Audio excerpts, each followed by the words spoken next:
ಇನ್ನಷ್ಟು ಭಾಳ ನಂಬ್ತಾ ಇದ್ದರು ಮತ್ತು ಅದರಲ್ಲೂ ಹಿಂದೆ ಒಂದು ಸಂಘಟನೆ ಇವತ್ತು ಬೆಳೆಸಿದ್ರು ಅವರು.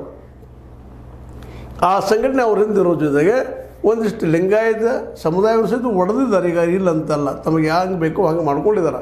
ಬಸವಣ್ಣವರನ್ನು ಮುಂದಿಟ್ಟುಕೊಂಡು ತಮಗೇನು ಸಾಧ್ಯವಾಗಿ ಕೆಲಸ ಮಾಡ್ಕೊಂಡಿದ್ದಾರೆ. ಹೀಗಾಗಿ ಒಂದಿಷ್ಟು ಇವ್ರಿಗೆ ಅನುಕೂಲತೆಗಳು ಹೆಚ್ಚಿದ್ದಾವೆ 2028ರಲ್ಲಿ. ಅದ್ರ ಜೊತೆಗೆ ನಮ್ಮ ಡಿ ಕೆ ಶಿ ಅವರ ಮಕ್ಕಳಿಗೆಲ್ಲ ಲಾಬಿನೂ ಸಹಿತ ಹೆಲ್ಪ್ ಆಗುವಂಥ ಸಾಧ್ಯತೆಗಳಿದ್ದಾವೆ. ಹೀಗೆ ನಾನು ಅದನ್ನು ಪಾಪ ಕಾಂಪಿಟೇಟರ್ ಆ ಕ್ರಾಂತಿ ಆಕೈತಿ 2028ರಲ್ಲಿ.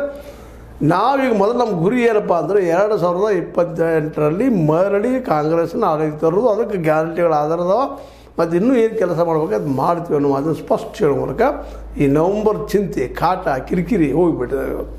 ಇದರಿಂದಾಗಿ ರಾಹುಲ್ ಗಾಂಧಿಯವ್ರಿಗೆ ಒಂದು ಸ್ವಲ್ಪ ನಿಟ್ಟುಸಿರುಬಿಟ್ಟಂಗೆ ಆಗಿರ್ಬೇಕು. ಯಾಕಂದರೆ ಹೈಕಮಾಂಡ್ ಒಂದು ದೊಡ್ಡ ಇಕ್ಕಟ್ಟಿನ ಪರಿಸ್ಥಿತಿ.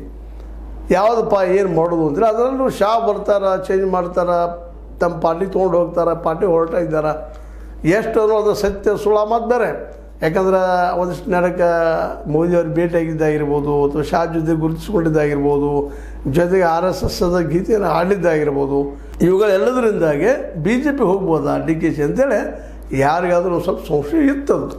ಆ ಸಂಶಯವನ್ನು ದೊಡ್ಡದು ಮಾಡಿಕೊಂಡು ಈ BJP ಪ್ರೀತಿ ಮಾಡುವಂಥ ಮೀಡಿಯಾ ಇದ್ದಿದ್ದು ದೊಡ್ಡ ಇಶ್ಯೂ ಮಾಡಿ ಇದು ನವಂಬರ್ದಲ್ಲಿ ಮುಗಿತದೆ. ಮಿಡ್ಲ್ ಎಲೆಕ್ಷನ್ ಆಗ್ತದೆ, ಮಧ್ಯಂತರ ಎಲೆಕ್ಷನ್ ಆಗ್ತದೆ.